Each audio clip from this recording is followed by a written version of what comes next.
রহিম। প্রথমে হচ্ছে গিয়ে যে আমরা গতকালকে যতটুকু শেষ করছি আমরা এইভাবে প্রত্যেকটা আইন শেষ করব ইনশাল্লাহ, যে যাই বলুক অথবা মানে আমরা এইভাবেই শেষ করব প্রত্যেকটা আইনের এমসিকিউ। অন্তত আমার প্ল্যানিং হচ্ছে 2-2,500 মানে এমসিকিউ প্র্যাকটিস করা ইনশাল্লাহ। দেখেন, প্রথমে হচ্ছে সুনির্দিষ্ট প্রতিকার আইন ড্যাশ নিরোধমূলক প্রতিকারের সংজ্ঞা দেওয়া হয়েছে কোন ধারায়?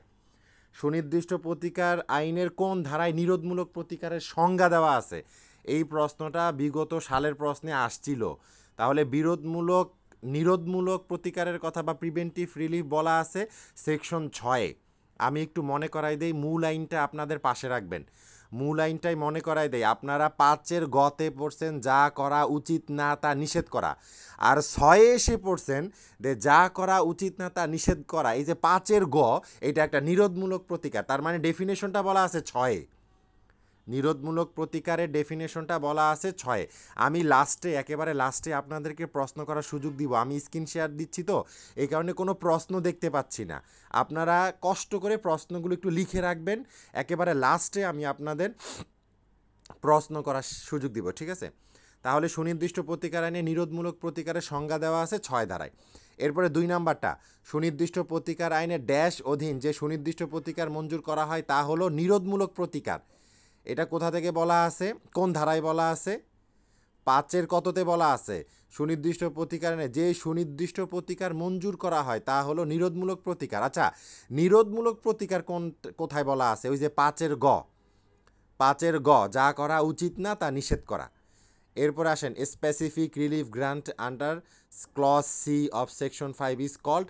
আচ্ছা, এখানে বাংলা অর্থটা হচ্ছে যে সেকশন 5-এর ক্লজ সিতে যেই অধিকারটা গ্র্যান্ট করা হয়েছে, মঞ্জুর করা হয়েছে, সেই অধিকারটার নাম কি? Preventive relief.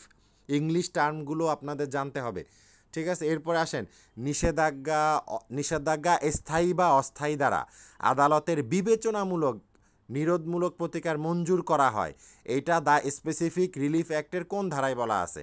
এখন আমি আপনাদেরকে একটা চার্ট বলি, এখনই চার্টটা লিখে ফেলেন। চার্টটা হচ্ছে যা করা উচিত না তা নিষেধ করা, এটা 5-এর সিতে বলা আছে। আবার 5-এর সি যে নিরোধমূলক প্রতিকার, এইটা বলা আছে 6-এ। আবার নিরোধমূলক প্রতিকার কয়ভাবে দেওয়া যাবে এইটা বলা আছে 52-তে, মনে রাখবেন।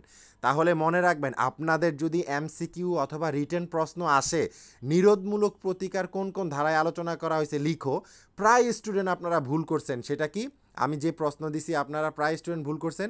সেখানে নিরোধমূলক প্রতিকার আপনারা 5-এর গ, এরপরে 6, 52 লিখেই শেষ। 53, 54 এগুলাও কিন্তু নিরোধমূলক প্রতিকার। 55টা আদেশাত্মক প্রতিকার। তার মানে আপনাকে নিরোধমূলক প্রতিকার সম্পর্কে যদি বড় প্রশ্ন অর্থাৎ রিটেনে লিখতে বলে, তাহলে 52-র সাথে সাথে 53, 54 এই ধারাগুলোও আসবে। তাহলে নিরোধমূলক প্রতিকার দুইভাবে দেওয়া যায়। কোন ধারায় বলা আছে? 52 ধারায় বলা আছে পার্মানেন্ট ইনজাংশন বা পারপিচুয়াল ইনজাংশন, আর একটা হচ্ছে টেম্পোরারি ইনজাংশন। এরপর আসেন 5, যা না করার ব্যাপারে বাধ্যবাধকতা আছে। একটি পক্ষকে তেমন কাজ হতে বিরত রাখার মাধ্যমে যে প্রতিকার দেওয়া হয় তা হলো, এটা তো আপনারা জানেন, 5-এর গ, 5-এর সি, 6-এ বলা আছে এটা নিরোধমূলক প্রতিকার। 6-এ বলা আছে, তার মানে এটা নিরোধমূলক প্রতিকার, ঠিক আছে? আচ্ছা, এখানে একটা জিনিস খেয়াল করেন, আমি এখন আপনাদেরকে একটা বলে রাখি, এটা লিখেন। একই বিষয়ের অনেকগুলো নাম হয়, যেমন আপনার প্রশ্নের মধ্যে পাবেন চুক্তির সুনির্দিষ্ট বাস্তবায়ন, চুক্তি প্রবল, স্পেসিফিক পারফরমেন্স অফ কন্ট্রাক্ট, এগুলো সবগুলোই কিন্তু একটাই অর্থ বহন করে। এবার আসেন নিরোধমূলক, এবার এইটাও লিখেন, নিরোধমূলক প্রতিকার, প্রতিরোধমূলক প্রতিকার, এগুলো সবগুলোই কিন্তু মূলত সুনির্দিষ্ট প্রতিকার। তার মানে এখানে উত্তরটা হচ্ছে উপরের সবগুলো। খেয়াল করেন, নিরোধমূলক প্রতিকারের আরেকটা প্রতিশব্দ হচ্ছে প্রতিরোধমূলক প্রতিকার। আবার এটার ইংলিশটা হচ্ছে প্রিভেন্টিভ রিলিফ, ঠিক আছে? তার মানে এগুলো সবগুলো একই অর্থ, আর এগুলো সবগুলোই হচ্ছে সুনির্দিষ্ট প্রতিকার। তার মানে 5-এরটা দেখেন, এই যে 5-এরটা, এটা হচ্ছে উপরের সবগুলো। এরপর আসেন 6, সুনির্দিষ্ট প্রতিকার আইনের 5-এর গ অনুচ্ছেদে উল্লেখিত পন্থায় যে প্রতিকার মঞ্জুর করা হয় তা হলো 5-এর গতে কি? প্রিভেন্টিভ রিলিফ বা নিরোধমূলক প্রতিকার। শেষ। ক, এরপরে নিরোধমূলক প্রতিকার বা প্রিভেন্টিভ রিলিফ মঞ্জুর করা বা না করা আদালতের জন্য, এটা তো একেবারে সহজ বিষয়, মনে রাখবেন। প্রিভেন্টিভ রিলিফ কি কি? পার্মানেন্ট ইনজাংশন আর টেম্পোরারি ইনজাংশন। আমি আপনাদেরকে একটা সূত্র শিখাই দিছি, সূত্রটা হচ্ছে পুরো এসআর অ্যাক্টে যতগুলো অধিকারের কথা, যতগুলো প্রতিকারের কথা বলা আছে, 8 আর 9 হচ্ছে কি বাধ্যতামূলক, বাকি সবগুলো বিবেচনামূলক। তাহলে প্রিভেন্টিভ রিলিফ যেহেতু ইনজাংশন, অর্থাৎ পার্মানেন্ট ইনজাংশন এবং টেম্পোরারি ইনজাংশন, পারপিচুয়াল ইনজাংশন অথবা টেম্পোরারি ইনজাংশন, অতএব আমরা চোখ বন্ধ করে বলতে পারি যে নিরোধমূলক প্রতিকার বা প্রিভেন্টিভ রিলিফ মঞ্জুর করা বা না করা এটা আদালতের বিবেচনামূলক ক্ষমতা। লিখেন, এটা বিবেচনামূলক ক্ষমতা, ঠিক আছে? প্রশ্ন অনেকভাবে ঘুরাইয়া দিতে পারে, আপনাদের এই বেসিক জিনিসগুলো মাথায় রাখতে হবে। এরপরে আসেন, নিরোধমূলক বা প্রতিরোধমূলক প্রতিকার মঞ্জুর করা যেতে পারে কিসের মাধ্যমে? নিষেধাজ্ঞার মাধ্যমে, আর্থিক ক্ষতিপূরণের মাধ্যমে, ঘোষণার মাধ্যমে, না রিসিভার নিয়োগের মাধ্যমে? অবশ্যই নিরোধমূলক প্রতিকার মঞ্জুর করা হয় নিষেধাজ্ঞার মাধ্যমে। এটা তো আমরা পড়ছি 52-তে। কি কি নিষেধাজ্ঞা? পার্মানেন্ট ইনজাংশন, পারপিচুয়াল ইনজাংশন বা টেম্পোরারি ইনজাংশনের মাধ্যমে। তার মানে এখানে উত্তরটা হচ্ছে নিষেধাজ্ঞার মাধ্যমে। এইবার আসেন 1146 পৃষ্ঠায় যাই আমরা। 1146 পৃষ্ঠায় বলা আছে, নিম্নলিখিত কোনটি নিরোধমূলক প্রতিকার? নিষেধাজ্ঞা, এটা একটা নিরোধমূলক প্রতিকার। অস্থায়ী নিষেধাজ্ঞা, এটা একটা নিরোধমূলক প্রতিকার। স্থায়ী নিষেধাজ্ঞা, এটা একটা নিরোধমূলক প্রতিকার, মানে উপরের সবগুলো। তার মানে এই তিনোটাই হচ্ছে নিরোধমূলক প্রতিকার। 10 নাম্বার, নিম্নলিখিত কোনটি নিরোধমূলক প্রতিকার না? এবার দেখি তো কোনটা নিরোধমূলক প্রতিকার না। বাধ্যতামূলক নিষেধাজ্ঞা, অস্থায়ী নিষেধাজ্ঞা, স্থায়ী নিষেধাজ্ঞা, উপরের সবগুলো। এখন আপনাদেরকে একটু মনে করাই দেই, আমি যা লিখাইছি এই লেখাটা খাতায় রাখেন, চোখের সামনে রাখেন। দেখেন, আমি আপনাদেরকে 55 ধারায় ম্যান্ডেটরি ইনজাংশনের এখানে লিখে দিছি যে ম্যান্ডেটরি ইনজাংশন বা বাধ্যতামূলক নিষেধাজ্ঞা এটা নিরোধমূলক প্রতিকার না, এটা হচ্ছে আদেশাত্মক প্রতিকার। তাহলে 10 নাম্বারের উত্তরটা আমরা খুব সহজেই বলতে পারি যে বাধ্যতামূলক নিষেধাজ্ঞা এটা নিরোধমূলক প্রতিকার না, এটা হচ্ছে একটা আদেশাত্মক প্রতিকার। ক্লিয়ার? এরপরে আসেন 11 ধারা। 11 ধারাটা হচ্ছে 11 ধারাটা অস্থায়ী নিষেধাজ্ঞা এবং স্থায়ী নিষেধাজ্ঞার আদেশ কোন ধরনের প্রতিকার? 52 ধারায় বলা আছে নিরোধমূলক প্রতিকার দেওয়া যায় দুইভাবে। এক নাম্বারটা হচ্ছে স্থায়ী নিষেধাজ্ঞা, আর একটা হচ্ছে অস্থায়ী নিষেধাজ্ঞা। মানে স্থায়ী এবং অস্থায়ী নিষেধাজ্ঞা এই দুইটা হচ্ছে নিরোধমূলক প্রতিকার অথবা প্রতিরোধমূলক প্রতিকার, দুইটাই। কারণ 2 মিনিট আগে আমি আপনাদেরকে একটা বিষয় বলছি যে নিরোধমূলক প্রতিকার, প্রতিরোধমূলক প্রতিকার, প্রিভেন্টিভ রিলিফ, এগুলো সেম ওয়ার্ড, একই বিষয়, ঠিক আছে? এরপরে আসেন, দণ্ডমূলক আইন বলবৎ করার ক্ষেত্রে সুনির্দিষ্ট আইন প্রযোজ্য হবে না কোন ধারায় বলা আছে? আমরা বলছিলাম 7 ধারা। 7 ধারা কি বলে? যে আমি ভাই ইনোসেন্ট, আমি কোনো ভেজালে নাই, দণ্ডমূলক আইন আমার ক্ষেত্রে আমাকে কার্যকর করা যাবে না আমার মাধ্যমে। অর্থাৎ আরও সহজভাবে যদি আমরা বলি যে এসআর অ্যাক্টে 7 ধারা বলতেছে যে এসআর একটা হচ্ছে এটা হচ্ছে গিয়ে একটা দণ্ডমূলক প্রতিকার, এখানে কার্যকর করা যাবে না। অর্থাৎ এটা সিভিল নেচার, ক্রিমিনাল নেচার না। 7 ধারার মূল কনসেপ্টটা কি? যে দণ্ডমূলক আইন আমার ক্ষেত্রে প্রযোজ্য হবে না, অর্থাৎ এসআর অ্যাক্ট এটা সিভিল নেচার। এই কারণে দেখবেন রিটেনের ক্ষেত্রে সিপিসির সাথে এটার প্রশ্ন আসে, বুঝলেন নাই? আচ্ছা, এরপরে আসেন, সুনির্দিষ্ট প্রতিকার আইন প্রযোজ্য হবে না কোন ক্ষেত্রে? দণ্ডমূলক আইন কার্যকর করার ক্ষেত্রে। অবশ্যই এটা দেওয়ানি কার্যবিধির ক্ষেত্রে প্রযোজ্য হবে এবং এটা দেওয়ানি প্রতিকারই দিবে, কিন্তু দণ্ডমূলক আইনের ক্ষেত্রে প্রযোজ্য হবে না। 7 ধারা। আমি যেই টপিকগুলো পড়াইছি এগুলো হাতের সামনে রাখেন, তাহলে আমার বুঝাইতে সহজ হবে। এরপরে আসেন পরবর্তী বিগত বছরের প্রশ্ন দেখেন। দ্য স্পেসিফিক রিলিফ অ্যাক্ট 1877-এর কোন ধারা অনুযায়ী স্থাবর সম্পত্তি পুনরুদ্ধারের মোকদ্দমা করা যায়? কোন ধারায় স্থাবর সম্পত্তি পুনরুদ্ধারের মোকদ্দমা? 8 ধারায় করা যায়, মনে রাখবেন। 8 আর 9 হচ্ছে স্থাবর সম্পত্তি পুনরুদ্ধারের মামলা, আর 10 আর 11 হচ্ছে অস্থাবর সম্পত্তি পুনরুদ্ধারের মামলা, মনে রাখবেন। এরপরে আসেন, জমি থেকে বেদখল হওয়ার কত দিনের মধ্যে সত্ত্ব দখল পুনরুদ্ধারের মামলা দায়ের করতে হবে? আমি আপনাদেরকে আজকে একটা টেকনিক বলে দিব। টেকনিক হচ্ছে, মনে রাখবেন, সত্ত্ব সত্ত্ব মালিকানা অর্থাৎ সত্ত্ব, ওনারশিপ, সত্ত্ব, এই সত্ত্ব কথাটা যেখানেই থাকবে চোখ বন্ধ করে মনে রাখবেন এটা ৮ ধারা ১২ বছর।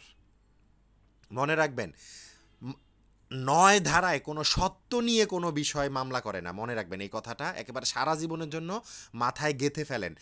সত্ত্ব নিয়ে যদি কোনো প্রশ্ন আসে ৮ আর ৯ ধারায় মিলে দে দখল পুনরুদ্ধার, তখন সত্ত্ব শব্দটা আসলেই মনে রাখবেন এটা ৮ ধারা। কারণ ৮ ধারার মূল বিচার্য বিষয় হচ্ছে সত্ত্ব, আর ৯ ধারার মূল বিচার্য বিষয় হচ্ছে পজেশন, দখল, শুধুমাত্র দখল বেদখল এইটা। এরপরে আসেন বিগত বছরের প্রশ্ন দেখেন। সুনির্দিষ্ট প্রতিকার আইনের ৯ ধারা অনুসারে জমির দখল পুনরুদ্ধারের জন্য কোন কোন বিষয়গুলো প্রমাণ করতে হবে? দেখেন, সত্ত্ব দখল ভুল, এটা প্রমাণ করা লাগবে না। সীমানা না, দখল বেদখল এটা প্রমাণ করা লাগবে। অর্থাৎ আপনি দখলে ছিলেন, আপনার অসম্মতিতে, আপনার কনসেন্ট ছাড়া আপনাকে বেদখল করা হয়েছে, তার মানে গ নাম্বারটা উত্তর। মনে রাখবেন সত্য এটা তো বিবেচনাই করবে না আদালত, সীমানা তো প্রশ্নই আসে না। সত্য দখল, এখানে সত্য দখল যেহেতু বলছে এই কারণে এটা হবে না উত্তর। ঠিক আছে, এইভাবে একটা একটা করে শিখবেন, তাহলে আশা করি সহজ হবে। বিগত বছরের প্রশ্ন দেখেন এবার। দ্য স্পেসিফিক রিলিফ অ্যাক্ট 1877-এর ৯ ধারায় দখল পুনরুদ্ধারের জন্য মামলা দায়েরের সময়সীমা বেদখলের তারিখ হতে কত দিনের মধ্যে? আচ্ছা, যেহেতু দখল ৯ ধারা, তার মানে চোখ বন্ধ করে ৯ ধারায় তামাদির মেয়াদ ৬ মাস, এটা হচ্ছে আর্টিকেল ৩-এ বলা আছে। একেবারে সংক্ষেপে মনে রাখবেন। মনে আছে আমি একটা চার্ট শিখাই দিয়েছিলাম, ৯ থেকে ৬ বাদ দেন থাকে ৩, আর্টিকেল ৩-এ এই কথা বলা আছে। এরপরে আসেন, জমি থেকে বেদখল হওয়ার পর কত দিনের মধ্যে সত্ত্ব দখল পুনরুদ্ধারের মামলা দায়ের করতে হবে? জমি থেকে বেদখল হওয়ার পর কত দিনের মধ্যে সত্ত্ব, দেখেন সত্ত্ব শব্দটা আসছে চোখ বন্ধ করে ১২ বছর। দেখেন খুব সহজ, বিষয়গুলো কিন্তু কমন পড়তেছে না। আচ্ছা, এরপরে আসেন, স্থাবর সম্পত্তি হতে দখলদারের সত্ত্ব অস্বীকারপূর্বক বেদখল করা হলো, মামলা দায়েরের ক্ষেত্রে তামাদি আইনের সময়সীমা দেখেন তো কি? সত্ত্ব অস্বীকার, চোখ বন্ধ করে ১২ বছর। আমি আবার বলতেছি আপনাদেরকে, এই কথাটা একেবারে আপনার ব্রেনের ভিতর ঢুকাই ফেলেন, যে সত্ত্ব নিয়ে যদি কোনো প্রশ্ন আসে চোখ বন্ধ করে ৮ ধারা, তামাদির মেয়াদ ১২ বছর। এরপরে ৪ নাম্বারটা দেখেন, সুনির্দিষ্ট প্রতিকার আইন 1877-এর ৯ ধারার অধীন দায়ের যোগ্য মামলার তামাদির মেয়াদ হবে বেদখলের তারিখ হতে ৬ মাস। একেবারে সহজ বিষয়। এরপরে আসেন ৫ নাম্বারটা, জমির সত্ত্ব ঘোষণা ছাড়াই শুধু দখল পুনরুদ্ধারের মামলার তামাদির মেয়াদ কত বলেন তো এইবার? এটা অবশ্যই ৬ মাস হবে, কারণ এখানে সত্ত্ব ঘোষণা ছাড়া, তার মানে মাথায় মনে রাখবেন সত্ত্ব ঘোষণা হইলে ১২ বছর, আর সত্ত্ব ঘোষণা ছাড়া হইলে হচ্ছে ৬ মাস। একেবারে সহজ বিষয়। এরপরে আসেন, এই প্রশ্নটা জুডিশিয়ারিতে আসছে। A person entitle to the possession of specific immovable property may recover it in the manner prescribed by the, এইটা কি জানেন? এইটা হচ্ছে গিয়ে আমি আপনাদেরকে একটা সূত্র পড়াইছিলাম, পুরো এসআর অ্যাক্টে দেওয়ানি কার্যবিধির নির্ধারিত পন্থা অনুসরণ করা হবে কোন কোন ধারায় বলা আছে। এখন দেখেন, a person entitle to the possession of specific immovable property ৮ ধারায় এই ইংলিশ টার্মটা বলা আছে, they may recover it manner prescribe by the, কোন আইনের মাধ্যমে প্রেসক্রাইব, এখানে অর্থটা, এই ইংলিশটার অর্থটা হচ্ছে একজন ব্যক্তি স্পেসিফিক ইমুভেবল প্রপার্টি রিকভারি করতে পারবে এই আইনের বিধান অনুযায়ী। এখন সেই আইনটা কোনটা বলেন তো? The code of civil procedure ১৯০৮। তার মানে এটা কিন্তু আপনারা ইংলিশ টার্মটা একটু কঠিন ছিল, তাহলে এখন বুঝে ফেললাম যে a person entitle to possession of specific immovable property may recovery it in the manner prescribed by the code of civil procedure ১৯০৮। তার মানে সিভিল প্রসিজার ১৯০৮-এর নিয়ম অনুযায়ী, অর্থাৎ সিপিসির নির্ধারিত পন্থা অনুযায়ী সে স্পেসিফিক মুভেবল প্রপার্টিটা রিকভারি করবে। ইংলিশ টার্মটা তুলে দিছে এখানে, ঠিক আছে? এরপরে আসেন দ্য স্পেসিফিক রিলিফ অ্যাক্ট 1877-এর কোন ধারায় সরকারের বিরুদ্ধে মামলা করা যায় না? খুবই ইন্টারেস্টিং বিষয়। আমি আপনাদেরকে একটা রেকর্ডিং দিছি, মনে আছে কি না? এখনও এই কয়েকদিন আগে ওই রেকর্ডিংটা দিছি, লটিউটোর পেজে দেখেন। রেকর্ডিংটা হচ্ছে যে 9 ধারার না সমূহ। এখানে আমি একটা পর্যায়ে গিয়ে কি বলছি, যে 9 ধারায় সরকারের বিরুদ্ধে মামলা করা যায় না, মানে 9 ধারা, ঠিক আছে। এরপরে আসেন দ্য স্পেসিফিক রিলিফ অ্যাক্ট 1877-এর 8 ও 9 ধারার দখল পুনরুদ্ধারের মামলার বিষয়ে কোনটি সঠিক নয়? দেখেন এইটা হচ্ছে মেডিকেল টাইপের একটা প্রশ্ন। মেডিকেলে এই প্রশ্নগুলো বেশি আসে। যারা মেডিকেল সায়েন্সের স্টুডেন্ট বুঝবেন যে কোনটি সত্য বললে মিথ্যা হবে, কোনটি সঠিক নয়, এই টাইপের প্রশ্ন বেশি করে তারা। তাহলে দেখেন তো কোনটা সঠিক নয়, আমরা মিলাই। 8 ধারার মতো 9 ধারায় সত্য বিবেচনা করার সুযোগ নেই, এটা সম্পূর্ণ সত্য কথা, তার মানে এইটা উত্তর না। উভয় ধারায় সরকারের বিরুদ্ধে মামলা চলবে, ভয়ঙ্কর মিথ্যা কথা, তার মানে এই কথাটা সঠিক নয়, খ নাম্বারটা। তার মানে প্রথমেই পেয়ে গেলাম আমরা যে উভয় ধারায় সরকারের বিরুদ্ধে মামলা চলবে, এই কথাটা সঠিক নয়। দেখেন প্রশ্নটা কিন্তু আপনারা তালগোল পাকায় ফেলবেন। প্রশ্নটা হচ্ছে 8 ও 9 ধারার ক্ষেত্রে কোন বিষয়টা সঠিক নয়, তার মানে উভয় ধারায় সরকারের বিরুদ্ধে মামলা চলবে, এই কথাটা সঠিক নয়। তারপরও পরে নিচেরটা আমরা 9 ধারায় মামলার তামাদির মেয়াদ নির্দিষ্ট আছে, হ্যাঁ এটা সত্য। 9 ধারার অধীনে সত্য সাব্যস্তক্রমে দখল পুনরুদ্ধারের মামলায় বাধা হবে না, হ্যাঁ এইটাও সত্য, যে আপনার সত্য থাকলেও আপনি দখল পুনরুদ্ধারের মামলায় বাধা হবে না। আপনি যার সত্য আছে সে 9 ধারায়ও মামলা করতে পারবেন। অর্থাৎ এইখানে শুধুমাত্র ভুলটা হচ্ছে উভয় ধারায় সরকারের বিরুদ্ধে মামলা চলবে, এই কথাটা ভুল। আর সঠিকটা কি? সঠিকটা হচ্ছে 8 ধারায় মামলা চলবে, 9 ধারায় মামলা চলবে না, শেষ। এরপরে আসেন সুনির্দিষ্ট প্রতিকার আইনের 9 ধারার অধীনে কোনো মামলা দায়ের করা যাবে না, এটা তো একেবারে সহজ বিষয়, সরকারের বিরুদ্ধে। সরকার কর্তৃক কোনো ব্যক্তি তার জমি হতে বেদখল হলে সে মামলা করতে পারে কোন ধারায়? দখল উদ্ধারের মামলা, সত্য ঘোষণা ও দখল উদ্ধার। তার মানে সরকারের বিরুদ্ধে মামলা করা যায় 8 ধারায়, আর 8 ধারার মূল বিষয়বস্তু কি? সত্য ঘোষণা ও দখল উদ্ধার, ঠিক না? এটা। এরপরে আসেন সত্যের দাবি উত্থাপন ব্যতিরেকে, অর্থাৎ সত্যের দাবি করা যাবে না। দখল পুনরুদ্ধারের মামলার কোনো আদেশ বা ডিক্রির বিরুদ্ধে সংক্ষুব্ধ পক্ষের প্রতিকার কি? এত ঘুরাইয়া প্রশ্ন আমার জীবনে খুব কম পাইছি আমি। খেয়াল করেন প্রশ্নটা ভেঙে ভেঙে পড়েন। ভেঙে ভেঙে কিভাবে পড়বেন? সত্তর দাবি উত্থাপন ব্যতিরেকে, মানে সত্তর দাবি ছাড়া দখল পুনরুদ্ধার কোন ধারায় বলা আছে? 9 ধারায়। এবার বলা আছে মামলায় কোনো আদেশ বা ডিক্রির বিরুদ্ধে সংক্ষুব্ধ পক্ষের প্রতিকার কি? অর্থাৎ এইটাকে যদি সহজ বাংলা ভাষায় বলি, 9 ধারায় কোনো আদেশ বা ডিক্রি দিলে আদালত তার বিরুদ্ধে প্রতিকার কি? আমরা জানি 9 ধারায় কোনো আপিল চলে না, না শুধু আপিল চলবে না, এটা ভুল, ক নাম্বারটা ভুল। রিভিউ চলবে না, রিভিশন চলবে। আপিল এবং রিভিউয়ের যে কোনো একটি না হবে না। তার মানে 9 ধারায় একমাত্র প্রতিকার হচ্ছে রিভিশন, 9 ধারায় আপিল ও রিভিউ চলে না। এবং আমি আপনাদেরকে একটা অ্যাভারেজ সূত্র বলে দিছিলাম, আপনাদের মনে আছে কি না? যে আপনারা অ্যাভারেজ একটা সূত্র মনে রাখবেন, যে ক্ষেত্রে আপিল করা যায় না চোখ বন্ধ করে সেই ক্ষেত্রে আমরা রিভিশন করব। তার মানে 9 ধারায় রিভিশন করা যায়। এরপরে আসেন আপনাদের জন্য এইটাও বলছি যে এই রিভিশনটা, এই প্রশ্নটা আপনাদের পরীক্ষার জন্য অসম্ভব গুরুত্বপূর্ণ। সেই প্রশ্নটা কি? প্রশ্নটা হচ্ছে 9 ধারায় আদালত যদি কোনো আদেশ দেয় তাহলে আপনি রিভিশন করবেন ডিস্ট্রিক্ট জাজের কাছে, আর 9 ধারায় আদালত যদি কোনো ডিক্রি দেয় তাহলে এই ডিক্রির বিরুদ্ধে আপনি রিভিশন করবেন হাইকোর্টে। এটা মনে রাখবেন এবং লিখে রাখেন। আমি লিখাইছি, আপনারা আমি যেগুলো লিখাইছি এগুলো পাশে রাখবেন পড়ানোর সময়। এরপরে আসে নো ড্যাশ শ্যাল লাই, কোনো ড্যাশ করা যাবে না। কি করা যাবে না? From any order or decree passed in any suit institute under this section nor shall any dash any of order decree allowed the specific relief অ্যাক্টের 9 ধারায় শূন্যস্থান পূরণ করো। ভয়ঙ্কর একটা কথা বলছে, যে 9 ধারায় নো ড্যাশ করা যাবে না, আর নর শ্যাল এনি ড্যাশ, অর্থাৎ কি করা যাবে না? প্রথমে আপিল, নো আপিল, এরপরে হচ্ছে রিভিউ। এটা আপনাকে মনে রাখতে হবে। নো আপিল মানে কি? শ্যাল লাই, কোনো আপিল করা যাবে না। আর দ্বিতীয় শূন্যস্থানে হবে রিভিউও করা যাবে না। অর্থাৎ 9 ধারায় কোনো আপিল এবং রিভিউ করা যাবে না। এভাবে মনে রাখছেন না আপনারা?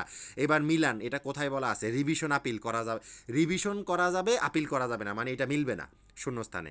আপিল অ্যান্ড রিভিউটাই মিলে, ঠিক আছে? আপিল এবং রিভিল করা যাবে না, আপিল এবং রিভিউ করা যাবে না। এরপরে আসেন, সুনির্দিষ্ট প্রতিকার আইনের 9 ধারা অনুযায়ী স্থাবর সম্পত্তি দখল উদ্ধারের ডিক্রির বিরুদ্ধে সংক্ষুব্ধ পক্ষ দায়ের করতে পারে। খুবই ইন্টারেস্টিং একটা বিষয়। 2 মিনিট আগে, 2 সেকেন্ড আগে যে প্রশ্নটা করছি, যে সংক্ষুব্ধ পক্ষ 9 ধারায় কি করতে পারে? চোখ বন্ধ করে রিভিশন করতে পারে। কেন রিভিশন করবে? কারণ 9 ধারায় আপিল এবং রিভিউ করার কোনো সুযোগ নাই। তাহলে আমি চোখ বন্ধ করে রিভিশন করতে পারি। এরপরে আসেন, সুনির্দিষ্ট প্রতিকার আইনের 9 ধারার মোকদ্দমা, ডিক্রি বা আদেশের বিরুদ্ধে কি করতে হয়? রিভিশন করতে হয়।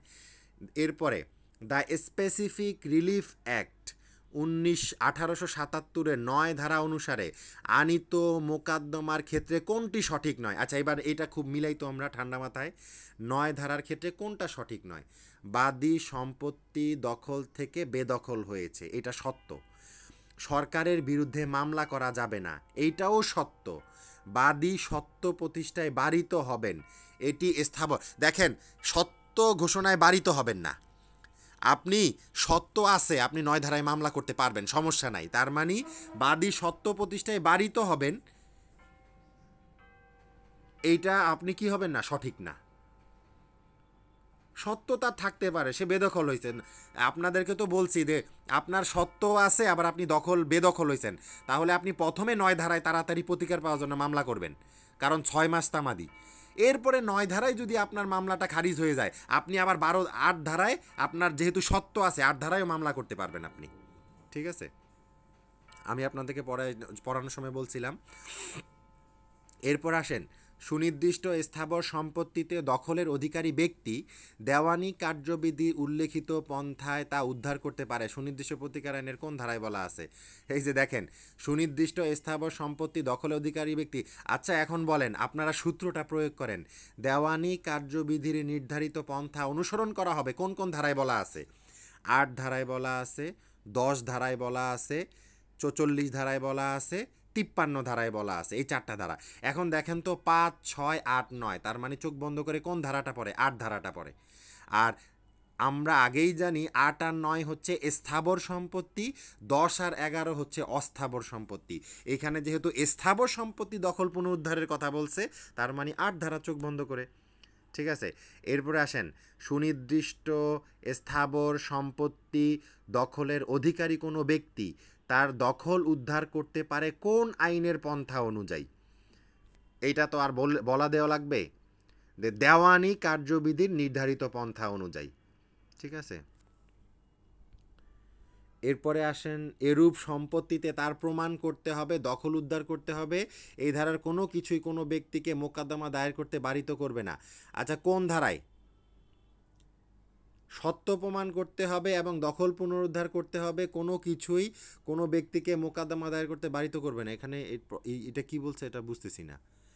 নাকি এরূপ সম্পত্তিতে তার সত্য প্রমাণ করতে এবং উদ্ধার দখল করতে এই ধারার কোনো কিছুই কোনো ব্যক্তিকে মোকদ্দমা দায়ের করতে বারিত করবে না, এটা মিলাইতে পারে নাই। ঠিক আছে? আচ্ছা, এরপরে হচ্ছে, nothing in this section shall bar any person sue establish his title to such property or recovery position.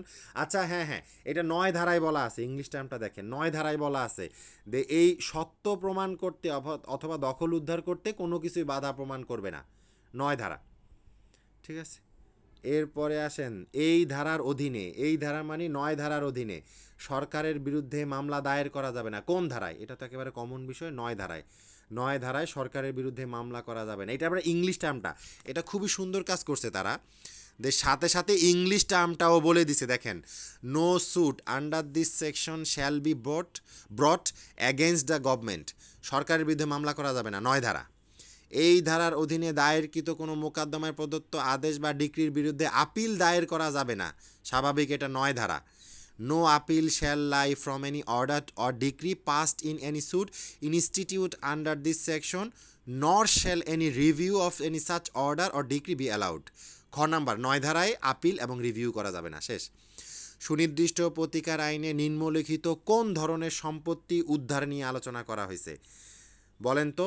এখানে গুরুত্বপূর্ণ, সুনির্দিষ্ট প্রতিকার আইনে স্থাবর সম্পত্তি পুনরুদ্ধারের কথা বলা হয়েছে, অস্থাবর সম্পত্তি পুনরুদ্ধারের কথা বলা আছে, জমি পুনরুদ্ধারের কথাও বলা আছে, মানে উপরের সবগুলো। 8 নাম্বারটা হচ্ছে উপরের সবগুলো। এরপরে আসেন, সুনির্দিষ্ট প্রতিকার আইনের 8 ধারার বিষয়বস্তু কি? দখলচ্যুত ব্যক্তি কর্তৃক দখল পুনরুদ্ধার না, দখলের অধিকারী ব্যক্তি কর্তৃক সুনির্দিষ্ট স্থাবর সম্পত্তি উদ্ধার। হ্যাঁ, দখলের অধিকারী, এটা পুরো টেক্সটের নাম তুলে দিছে, পুরো ধারাটা তুলে দিছে। 8 ধারায় বলা আছে দখলের অধিকারী ব্যক্তি কর্তৃক সুনির্দিষ্ট স্থাবর সম্পত্তি উদ্ধার। ঠিক আছে। এরপরে দলিল বাতিল না, এরপরে সত্য ঘোষণা ও দখল না। সুনির্দিষ্ট প্রতিকার আইনের এখানে কিন্তু ওনারা মিলাইতে পারে নাই, এখানে সত্য ঘোষণাটা হচ্ছে 42 আর দখলটা হচ্ছে গিয়ে এই 8-এর ধারা। ঠিক আছে। সুনির্দিষ্ট প্রতিকার আইনের 9 ধারার বিষয়বস্তু কি? দেখেন তো, 9 ধারার বিষয়বস্তু হচ্ছে আইনগত পন্থা ব্যতীত দখলচ্যুত ব্যক্তিকে দখল কর্তৃক দখল পুনরুদ্ধার। হ্যাঁ, এটা সত্য। দখলের অধিকারী ব্যক্তি কর্তৃক সুনির্দিষ্ট স্থাবর সম্পত্তি উদ্ধার। হ্যাঁ, এটাও সত্য। দখলের অধিকারী না, দখলের অধিকারী এটা যাবে 8 ধারায়। আর আইনগত পন্থা ব্যতীত দখলচ্যুত ব্যক্তি দখল পুনরুদ্ধার করবে 9 ধারায়। তার মানে 9 ধারার মূল বিষয়বস্তু কি? আইনগত।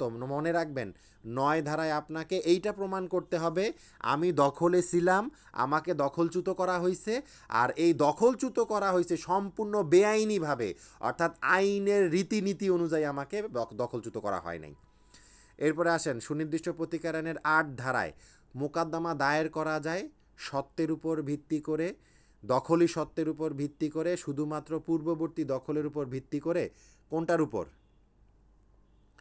অবশ্যই সত্ত্বের উপর ভিত্তি করে এবং দখলি সত্ত্বের উপর ভিত্তি করে, দুইটাই। সুনির্দিষ্ট প্রতিকার আইনের 9 ধারায় মোকদ্দমা দায়ের করা যায় পূর্ববর্তী দখল সম্মতিবিহীন এবং আইন ব্যতীত বেদখল করা হয়েছে। এই যে এখানে একেবারে সহজভাবে এই কথাটা বলা আছে, শুধুমাত্র পূর্ববর্তী দখল এবং সম্মতিবিহীন বা আইন ব্যতীত বেদখল করা হয়েছে তাকে। 13 ধারাটা দেখেন, সুনির্দিষ্ট প্রতিকার আইনের 8 ধারায় মোকদ্দমা দায়ের করতে পারে। কে দায়ের করতে পারে মোকদ্দমা? সুনির্দিষ্ট স্থাবর সম্পত্তির দখলের অধিকারী ব্যক্তি। হ্যাঁ, পারে। সুনির্দিষ্ট স্থাবর সম্পত্তিতে যার সত্ত্ব আছে, হ্যাঁ, উনিও পারে। অর্থাৎ ক এবং খ উভয়। সুনির্দিষ্ট স্থাবর সম্পত্তির দখলের অধিকারী ব্যক্তি বা তার প্রতিনিধি না, এখানে ক এবং খ উভয়। দখলের অধিকারী ব্যক্তি এবং যার সত্ত্ব আছে সে মামলা দায়ের করতে পারবে। এরপরে দেখেন 14 নাম্বারটা, সুনির্দিষ্ট প্রতিকার আইনের 9 ধারায় মামলা দায়ের করতে পারে কে? দখলচ্যুত ব্যক্তির মাধ্যমে দাবিদার ব্যক্তি না, এটা হচ্ছে 9 ধারায় দখলচ্যুত ব্যক্তি আর দখলচ্যুত ব্যক্তির মাধ্যমে দাবিদার। এই কথাটা আপনারা লিখে রাখেন, আইনে লিখে রাখেন একটু। সুনির্দিষ্ট প্রতিকার আইনে 9 ধারায় মামলা করতে পারে, 1 নাম্বার লিখেন দখলচ্যুত ব্যক্তি, আর 2 নাম্বার হচ্ছে দখলচ্যুত ব্যক্তির মাধ্যমে দাবিদার কোনো ব্যক্তি। অর্থাৎ আমার ধরেন সন্তান, আমাকে আপনি বেদখল করছেন, আমার সন্তান গিয়ে দখলচ্যুত করছেন, আমার সন্তান গিয়ে মাধ্যমে দাবিদার, অর্থাৎ আমার সন্তান গিয়ে এই মামলাটা দায়ের করতে পারে। তার মানে এটা লিখেন, আপনারা আইনের পাশে লিখে রাখেন যে সুনির্দিষ্ট প্রতিকার আইনে 9 ধারায় মামলা কে দায়ের করতে পারে? 1 নম্বরে দখলচ্যুত ব্যক্তি দায়ের করতে পারে, আর 2 নম্বরটা হচ্ছে দখলচ্যুত ব্যক্তির মাধ্যমে দাবিদার কোনো ব্যক্তি দায়ের করতে পারে। এরপরে 15 ধারা, সুনির্দিষ্ট প্রতিকার আইনের 8 ধারার অধীনে মোকদ্দমার ক্ষেত্রে সত্যের প্রশ্ন, আচ্ছা কোয়েশ্চেন অফ টাইটেল প্রাসঙ্গিক, কিন্তু 9 ধারায় সত্যের প্রশ্ন অপ্রাসঙ্গিক। এটা তো এটা খুব সুন্দর একটা প্রশ্ন। 8 ধারায় সত্যের প্রশ্ন প্রাসঙ্গিক আর 9 ধারায় সত্যের প্রশ্ন অপ্রাসঙ্গিক। এটা সত্য কিনা? এটা পুরোপুরি সত্য। 8 ধারায় সত্য বিবেচনা করা হবে, 9 ধারায় বিবেচনা করা হবে দখল, তার মানে এটা সত্য কথা। এরপর আসেন সুনির্দিষ্ট 16 নাম্বারটা, সুনির্দিষ্ট প্রতিকার আইনের 8 ও এবং 9 ধারার ক্ষেত্রে নিম্নলিখিত কোন তথ্যটি সঠিক? 8 ধারার মোকদ্দমার ক্ষেত্রে সত্যের প্রশ্ন, হ্যাঁ প্রাসঙ্গিক, সত্য এটা। 9 ধারার ক্ষেত্রে সত্যের প্রশ্ন অপ্রাসঙ্গিক, হ্যাঁ এটাও সত্য। 9 ধারার মোকদ্দমার ক্ষেত্রে সত্যের প্রশ্ন অপ্রাসঙ্গিক কিন্তু দখল প্রাসঙ্গিক, হ্যাঁ এইটাও সত্য। উপরের সবগুলো সত্য। দেখেন 16 নাম্বারটা দাগান, এটা আপনাদের বেসিকের জন্য গুরুত্বপূর্ণ। দেখেন এটা একেবারে মানে খুব ক্রিটিক্যাল একটা প্রশ্ন করছে। বলতেছে সুনির্দিষ্ট প্রতিকার আইনের 8 এবং 9 ধারার ক্ষেত্রে নিম্নলিখিত কোন তথ্যটা সঠিক। 8 ধারায় সত্যের প্রশ্ন প্রাসঙ্গিক, এই কথাটা সত্য। 9 ধারায় সত্যের প্রশ্ন অপ্রাসঙ্গিক, এই কথাটাও সত্য। 9 ধারায় মোকদ্দমার ক্ষেত্রে সত্যের প্রশ্ন অপ্রাসঙ্গিক কিন্তু দখল প্রাসঙ্গিক, এই কথাটাও সত্য। তার মানে উপরে সবগুলো কথাই সত্য, ঠিক আছে।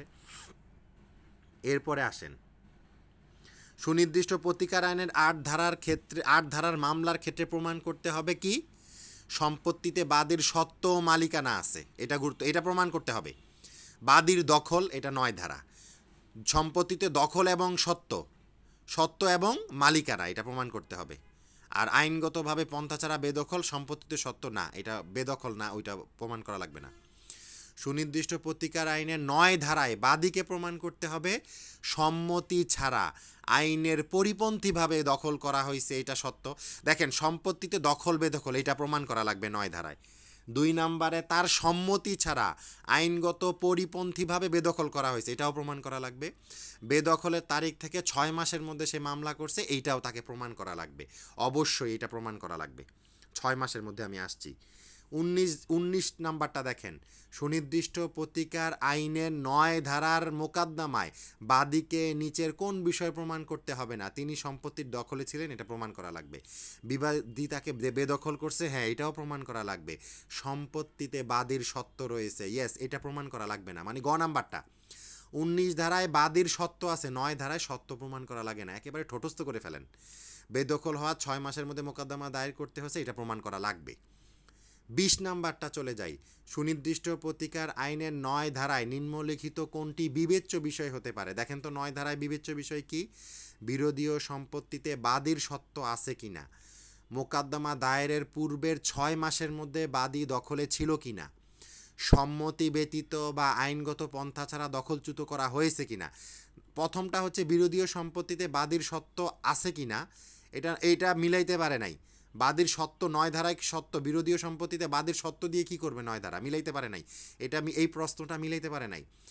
মোকদ্দমা দায়েরের পূর্বে 6 মাসের মধ্যে বাদী দখলে ছিল কিনা, অবশ্যই এটা প্রমাণ করতে হবে। আর সম্মতি ব্যতীত এবং আইনগত পন্থা ছাড়া তাকে দখলচ্যুত করা হয়েছে, এটাও প্রমাণ করা লাগবে। তবে সত্য আছে কিনা এটা দেখবে না সে। 9 ধারায় সত্য নিয়ে কোনো প্রশ্ন নাই।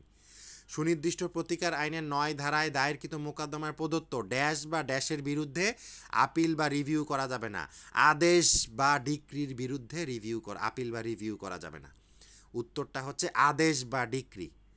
এরপর আসেন, সুনির্দিষ্ট প্রতিকার আইনের 9 ধারায় দায়েরকৃত মোকদ্দমায় প্রদত্ত আদেশ বা ডিক্রির বিরুদ্ধে ড্যাশ বা ড্যাশ দায়ের করা যাবে না। ওই তো আপিল বা রিভিউ দায়ের করা যাবে না। সুনির্দিষ্ট প্রতিকার আইনের 9 ধারায় 23 নাম্বারটা, সুনির্দিষ্ট প্রতিকার আইনের 9 ধারায় স্থাবর সম্পত্তি দখল পুনরুদ্ধারের মোকদ্দমা দায়ের করা যায় শুধুমাত্র বেসরকারি ব্যক্তির বিরুদ্ধে, সরকারের বিরুদ্ধে, বেসরকারি ব্যক্তি এবং সরকারের উভয়ের বিরুদ্ধে। দেখেন দায়ের করা যায় 9 ধারায় শুধুমাত্র বেসরকারি ব্যক্তির বিরুদ্ধে দায়ের করা যায়। খ নাম্বারটা সরকারের বিরুদ্ধে না, হবে না। বেসরকারি এবং সরকারি উভয়ের বিরুদ্ধে হবে না। তার মানে উত্তর হচ্ছে শুধুমাত্র 9 ধারায় মামলা করা যায় বেসরকারি ব্যক্তির বিরুদ্ধে। এইটাও আপনারা আইনের পাশে লিখে রাখেন, এই কথাটাও আপনারা আইনের পাশে লিখে রাখেন যে 9 ধারায় মামলা করা যাবে শুধুমাত্র বেসরকারি ব্যক্তির বিরুদ্ধে। গেল।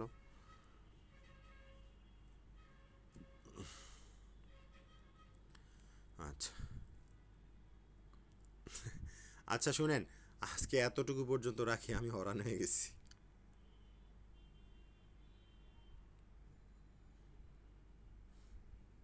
যে এর মধ্যে আপনাদের কারো কোনো প্রশ্ন থাকলে, রেকর্ড হচ্ছে, হ্যাঁ রেকর্ড হচ্ছে। যে আপনাদের কারো কোনো প্রশ্ন থাকলে এবার আপনারা প্রশ্ন করতে পারেন।